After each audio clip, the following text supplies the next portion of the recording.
Amigas y amigos, bienvenidos a una nueva edición de Horizonte CEPAL. Este espacio de conversación a través del cual queremos llegar directamente hasta ustedes con la voz de las y los expertos que van construyendo cotidianamente la reflexión, los argumentos, los datos que permiten configurar desde el sur una mirada propia sobre el devenir social y económico de nuestra región. Pocos días atrás, CEPAL, en lo que es el epílogo ya de este año calendario 2016, ha difundido, ha dado cuenta de los antecedentes que registra su informe Balance Preliminar, las economías de América Latina y el Caribe 2016. Es básicamente el documento que registra lo que ha sido el desempeño económico de nuestra región durante este año y que plantea además las expectativas de crecimiento para el 2017. Es una tarea que recae básicamente en el quehacer de la División de Desarrollo Económico de la CEPAL, una unidad conducida por Daniel Titelman, nuestro invitado del día de hoy. Muy buenos días, Daniel, ¿cómo estás? Buenos días, Guido, encantado de estar aquí. Daniel, los datos de los cuales han dado cuenta en estas últimas jornadas nos señalan un paisaje preocupante, inquietante. Después de un largo periodo en el cual América Latina y el Caribe se habían acostumbrado, a veces con índices mayores, a veces con algún grado de mediocridad, pero siempre a registrar índices de crecimiento positivo. Este 2016, nos señalan ustedes, va a ser el segundo año de contracción económica de nuestra región. Y uno quisiera conocer la voz justamente de los expertos que van mirando estas señales de desempeño económico en América Latina y el Caribe. ¿Cuáles son las variables que explican, ¿no?, que tengamos nuevamente un segundo año de caída en el crecimiento económico? Bueno, primero que nada, gracias por la oportunidad de adentrarse en los números de nuevo y tratar de explicar la dinámica que está viviendo América Latina y el Caribe. Yo te diría que esto tiene que mirarlo con una perspectiva de lo que ha venido ocurriendo en los últimos años.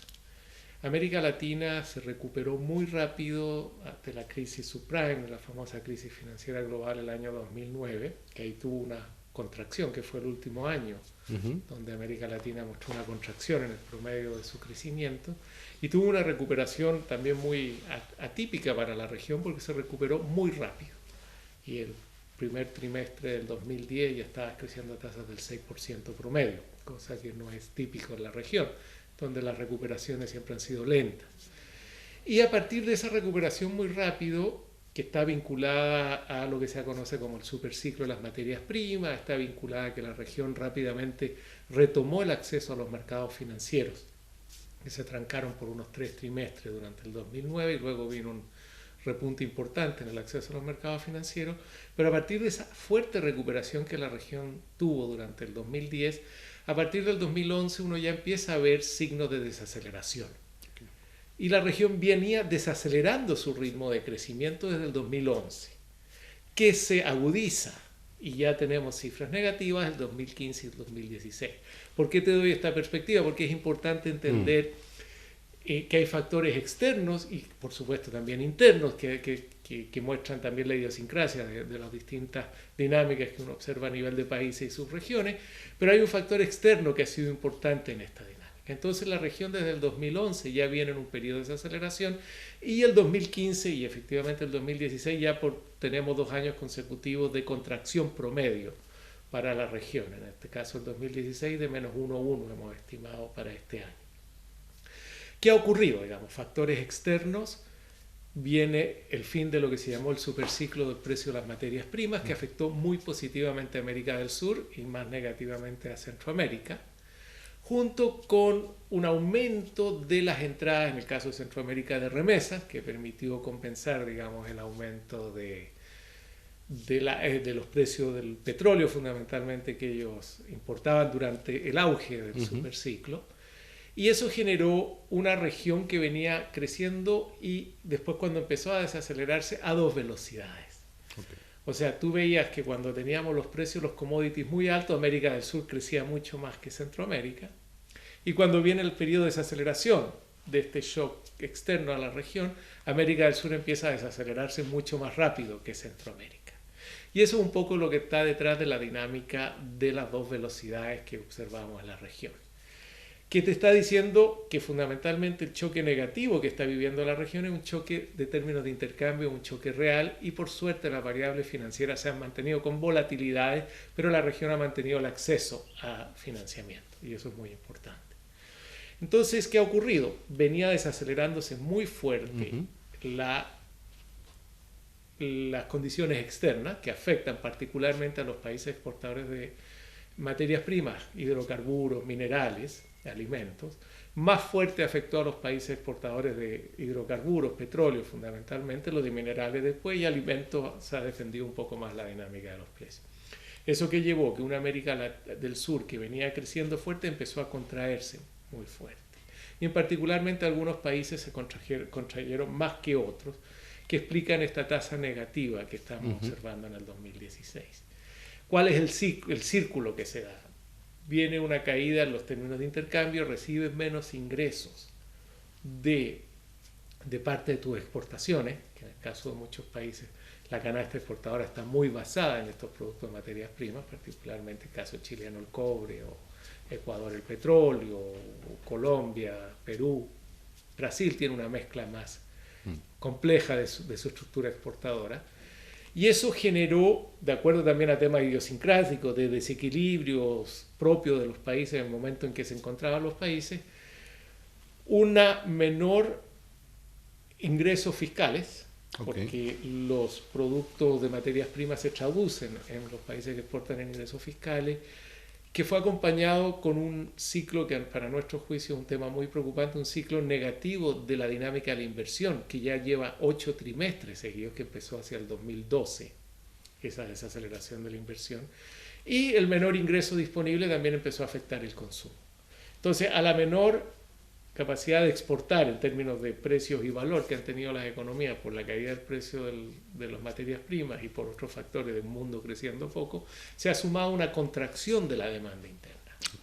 Muy fuerte en inversión, que eso es muy preocupante porque la inversión es el puente entre el largo y el corto plazo, y también una desaceleración del consumo, más ajustes fiscales que han disminuido la inversión pública y el consumo público. Y eso se traduce en lo que estamos observando de esta contracción promedio. Daniel, uno observa la tabla que ustedes elaboran respecto al desempeño económico de la región este 2016 y es muy acusado, me imagino yo, por la envergadura de alguna de estas economías, una señal que dice, mira, hay un número muy significativo de países de la región que en realidad el 2016 crecieron, algunos muy modestamente, algunos destacándose, estoy pensando en el caso República Dominicana o Panamá, en el extremo superior, y unos pocos contrajeron su actividad. Uno dice, y al final el promedio sigue siendo negativo. ¿Cuáles son estos casos cuyo peso determinó que el balance del conjunto de nuestra región fuera una contracción y no un crecimiento, si cuando uno suma uno a uno el desempeño de los países, dice, bueno, hay muchos más que crecieron que aquellos que se contrajeron?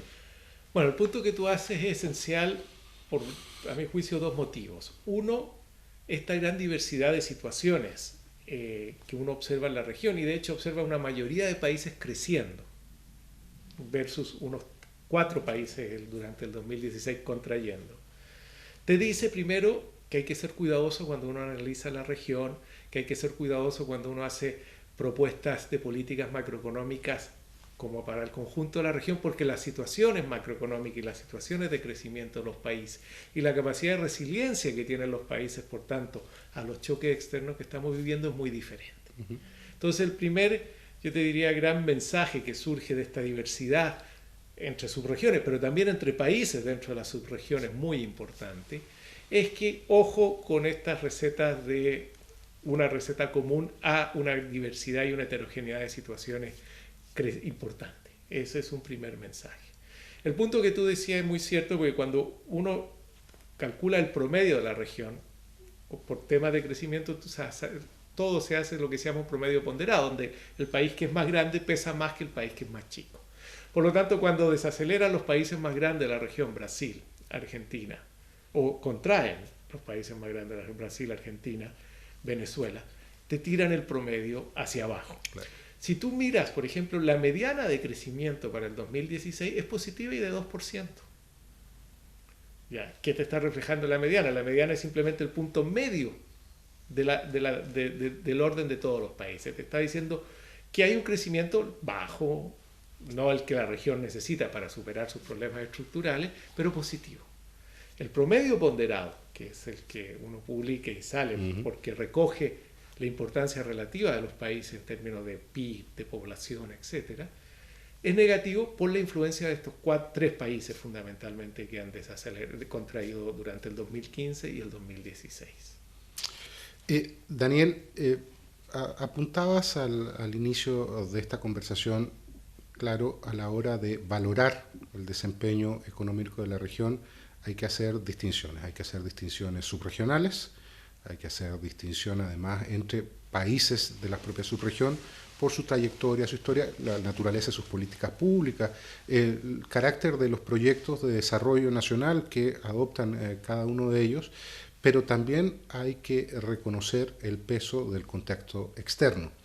A veces, y sucede con mucha frecuencia, cuando se aborda en el debate público de cada una de nuestras naciones el debate sobre el desempeño económico, todo pareciera resolverse al interior de las fronteras del Estado Nacional.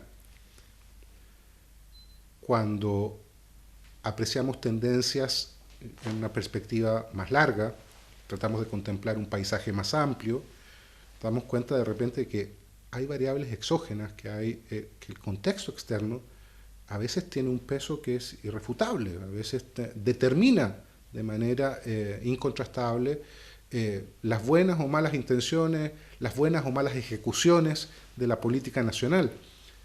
Ha habido en este periodo factores externos significativos, determinantes, que al margen de las diferencias entre los países igual nos den cuenta de tendencias que expliquen más genéricamente el desempeño que ha tenido la región. Por supuesto. Digamos, y estos últimos 10, 11 años ha sido muy marcado.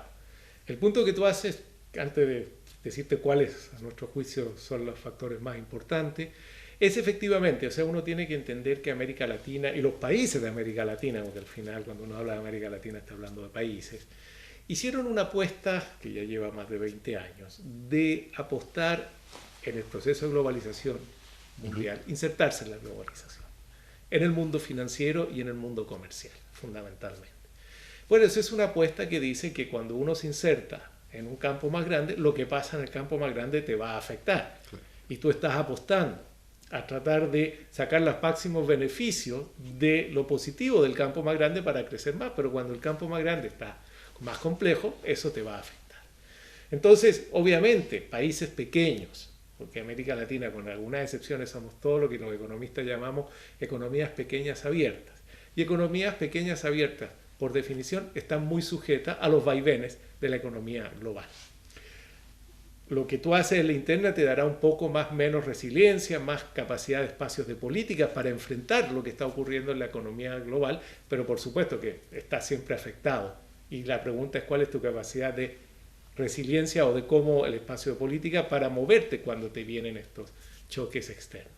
Y en ese sentido América Latina siempre ha sido, históricamente, digamos, hay un concepto muy tradicional de la CEPAL que se llama la restricción externa, que hoy día también se habla de la dominancia de la balanza de pagos, significa que hemos siempre estado muy afectados por los vaivenes de la economía global y en un mundo globalizado crecientemente. No podemos olvidarnos que el mundo entró en lo que se ha llamado la Gran Recesión, el año 2009. Digamos, no fue la Gran Depresión porque hubieron políticas que suavizaron un poco, pero entraste en un mundo que se conoce como la Gran Recesión de la crisis financiera del 2009, que ha llevado a que el mundo en su conjunto haya venido creciendo por más de una década a ritmos muy bajos. Que el comercio mundial por primera vez esté creciendo. Antes de la crisis financiera, el comercio mundial crecía en torno a tasas del 5% anual en volumen de exportación. Y después de la crisis financiera ha estado creciendo a tasas de 1,5, 2, muy bajas. Entonces tú vienes de un mundo que aún no se ha recuperado de la crisis subprime del 2009, creciendo a tasas bajas, un mundo en que quedó sobreendeudado, que aún no ha resuelto los problemas de sobreendeudamiento del sistema financiero global, que todas las políticas monetarias expansivas no han dado los frutos esperados porque está lo que los economistas llamamos un mundo de políticas monetarias no convencionales y nadie tiene muy claro cómo operan y cuáles son los resultados. El resultado claro es que no han funcionado y de hecho hay un gran debate macroeconómico hoy día repensando parte de los instrumentos macro, y a lo cual, en el caso de Europa en particular, Estados Unidos al principio fue un poquito, a nuestro juicio, más visionario en ese sentido, con políticas fiscales con sesgos recesivos.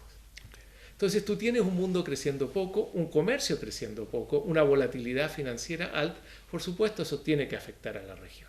Que la región crezca poco, a nadie le debe asombrar si el mundo está creciendo poco. ¿Ya?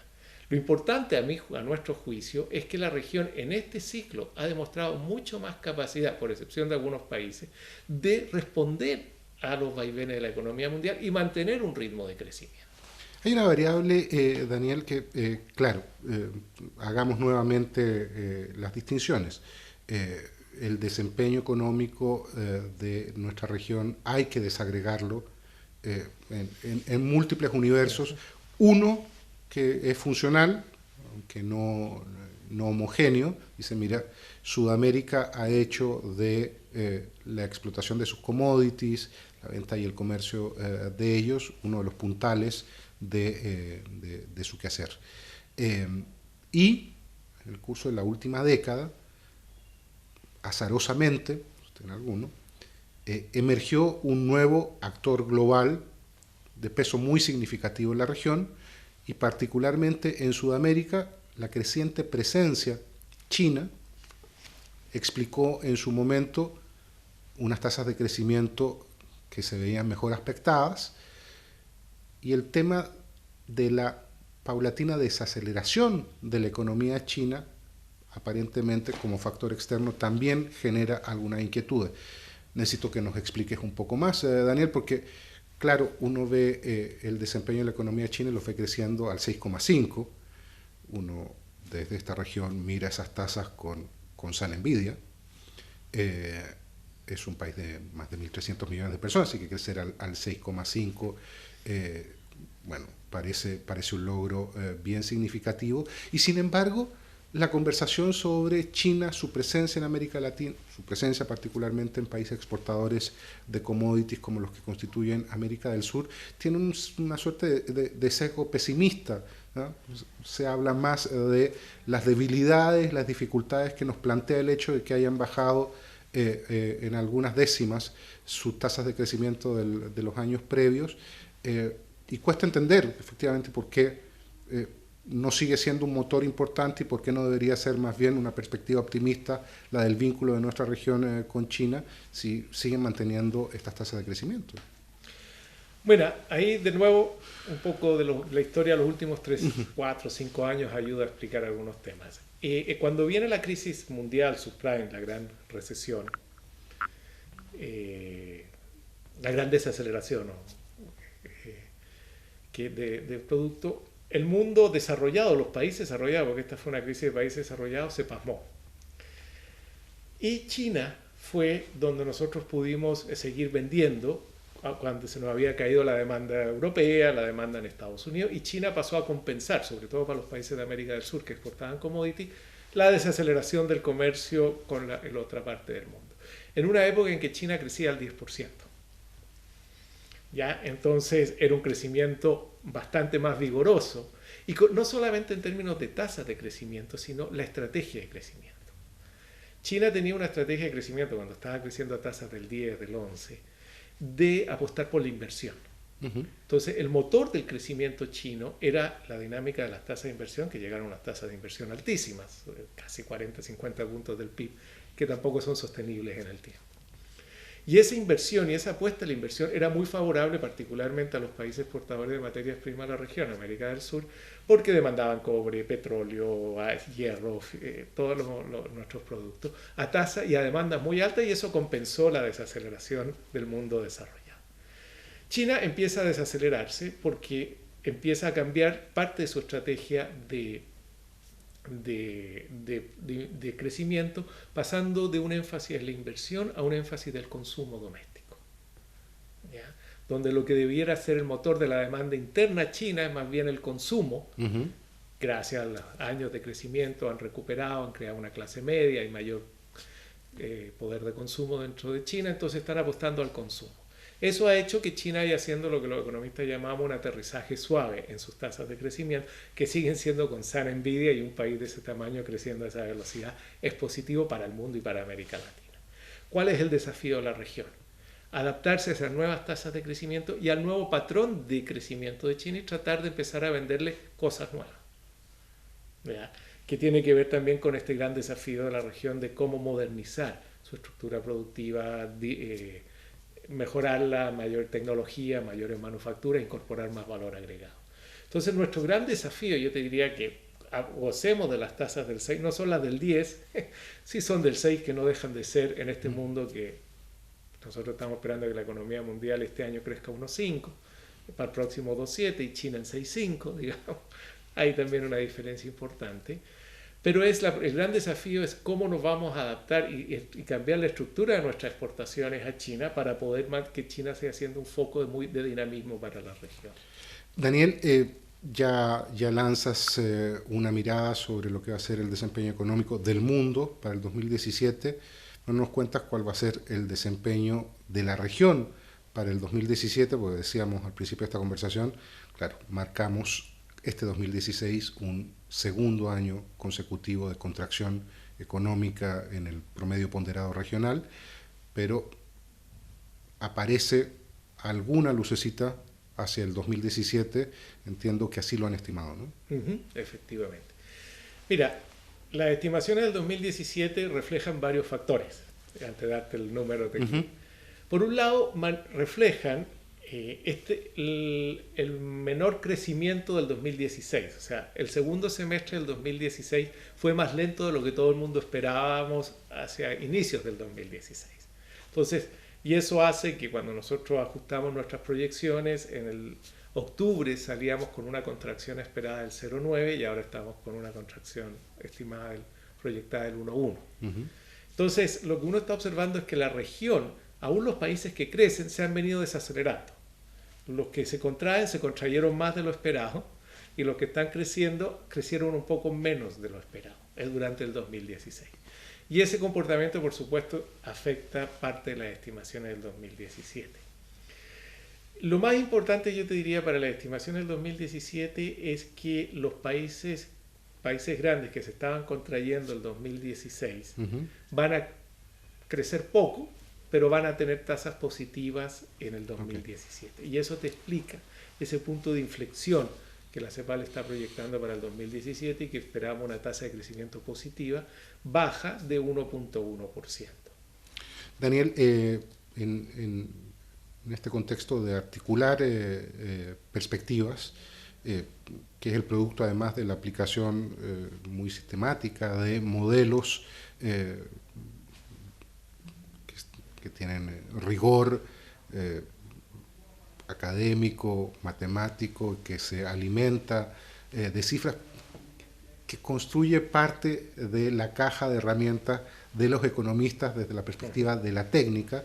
Sin embargo, parece a veces que es necesario, y ustedes entiendo así lo hacen, de allí se desprende la lectura del propio balance preliminar, también una valoración de los impactos políticos, porque este año que se nos abre, el 2017, es un año que ya incorpora en su paisaje los cisnes negros que hemos conocido durante este último tiempo.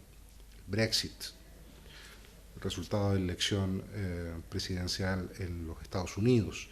En fin, elementos que no se preveían con tanta nitidez y tanta claridad y que hoy ya son certezas, no están en el marco de la incertidumbre, pero que abren para el devenir de la región, bueno, casilleros de duda bien grandes, bien importantes. Efectivamente, estas variables están incorporadas en el análisis. ¿Con qué peso, cómo prevén ustedes que va a impactar este tipo de datos cuya traducción en políticas concretas todavía está a por verse, pero que sin embargo ya están establecidos como un dato cierto del panorama futuro del corto plazo? Bueno, el punto que tú haces es muy importante porque efectivamente cuando uno está proyectando actividad económica tienes una estructura que viene viendo cómo se viene moviendo la inercia, los números macroeconómicos de los países, y luego a eso le está sumando incertidumbres que van surgiendo por eventos que cuando aparecen, digamos, lo que tú llamas los cisnes negros. Los eventos más importantes, en el caso del 2016, esos eventos pesan relativamente poco todavía en el 2016 porque se dieron hacia final de año. O sea, las noticias son a partir de octubre, noviembre, cuando los números ya están relativamente jugados y te está faltando un último trimestre que ajustar, que por supuesto afecta. Tiene mucho más implicancias sobre las proyecciones para el 2017, en que se abren escenarios de mayor incertidumbre. Y ahí los temas centrales es tratar de identificar la probabilidad de que algunos escenarios se den, y dos, si se dan, cuál puede ser el posible efecto sobre la dinámica del crecimiento, porque se pueden dar y tener mucho efecto, se pueden dar y tener poco efecto, o un efecto intermedio. Y eso no es fácil de hacer. ¿Qué escenarios hemos incorporado nosotros que hacen que, por ejemplo, nuestras proyecciones para el 2017, hoy día en diciembre, sean más bajas de lo que eran en octubre de este mismo año? O sea, desde que empezaron a aparecer estas incertidumbres, estos cisnes negros que tú mencionas, nosotros hemos ajustado parte de las expectativas del crecimiento para el próximo año. Por suerte, creemos que en función de los escenarios que uno trabaja, disminuyen la magnitud, la dinámica del crecimiento, pero no nos van a cambiar el signo, que es lo importante. Yo te diría que lo más, y el aspecto más principal que hay que ver son las tendencias proteccionistas de parte de Estados Unidos que han sido anunciadas, desde la perspectiva de la región. Tú estás teniendo muchas tendencias proteccionistas que se han anunciado en el mundo. Brexit, pero Brexit fuera de la volatilidad inicial que ha generado una serie de proyecciones a 5 años, a 10 años, porque el Brexit todavía no se materializa, no hay mucha claridad cómo se va a materializar y en cuánto tiempo se va a materializar. Por lo tanto, más allá de la volatilidad inicial y de algunas correcciones que se hicieron, no afectó mayormente lo que es la perspectiva de una proyección a un año y medio plazo. Sí nos preocupa mucho el efecto que puedan tener las medidas proteccionistas de parte de Estados Unidos, en particular con el Tratado de Libre Comercio de América del Norte, México, Estados Unidos y Canadá, el TLCK. Porque eso sí puede tener un impacto directo sobre la parte norte de la región, México y Centroamérica. Y de esa perspectiva afectar directamente a la región. Esa es una incertidumbre compleja. Si bien nadie tiene claro cómo se va a desenvolver, digamos, lo que ocurra, ya hay efectos que nos han hecho bajar las perspectivas de crecimiento para el próximo año. El efecto sobre México es que, dadas las incertidumbres, dados los problemas de volatilidades, tienen menos inversión, se empiezan a generar reacomodos que ya hicieron que nosotros ajustáramos nuestra proyección de crecimiento de México, que en octubre estaba en 2.2 a 1.9 en diciembre, tratando de incorporar ya estas nuevas incertidumbres. El tema de las remesas y la política migratoria también es muy importante porque, particularmente, por ejemplo, para Centroamérica, parte importante del crecimiento de Centroamérica durante el 2016 ha sido liderado por el consumo interno. Y parte importante de lo que explica ese consumo interno son las remesas. Entonces, si uno percibe un escenario muy complejo de remesas durante el 2017 a partir de políticas que se puedan tomar en Estados Unidos, te va a afectar el crecimiento de una región que ha sido muy dinámica, que ha sido la que más ha crecido en la región en los últimos años. Esas son las consideraciones que uno incorpora cuando está haciendo las proyecciones. Las incorporas tratando de evaluar qué probabilidad y cuál es el parámetro, digamos, y genera escenarios alternativos y después trata de tomar una probabilidad media. Ese es el tema. Pero efectivamente yo te diría que ya los solos anuncios generan una volatilidad y generan una incertidumbre que afecta el crecimiento. Nosotros esperamos que prime la racionalidad, que prime la razón, digamos, y que no pase más allá de lo que hemos estimado. Pero ahí eso queda abierto, sujeta a revisiones que hagamos. Daniel Titelman, director de la División de Desarrollo Económico de la CEPAL. Muchas gracias por habernos acompañado en una nueva edición de Horizonte CEPAL. Les extendemos desde ya una cálida invitación para que nos volvamos a reencontrar en un futuro próximo, en un nuevo capítulo. Y mientras tanto, si quieren profundizar en aquellos datos respecto a los cuales hemos conversado hoy, si quieren conocer el contenido íntegro de este balance preliminar de las economías de América Latina y el Caribe de 2016 y el resto de la producción de la CEPAL, diríjanse a nuestra página web www.cepal.org y por favor acompáñenos en nuestras diversas redes sociales. Nos vemos muy pronto.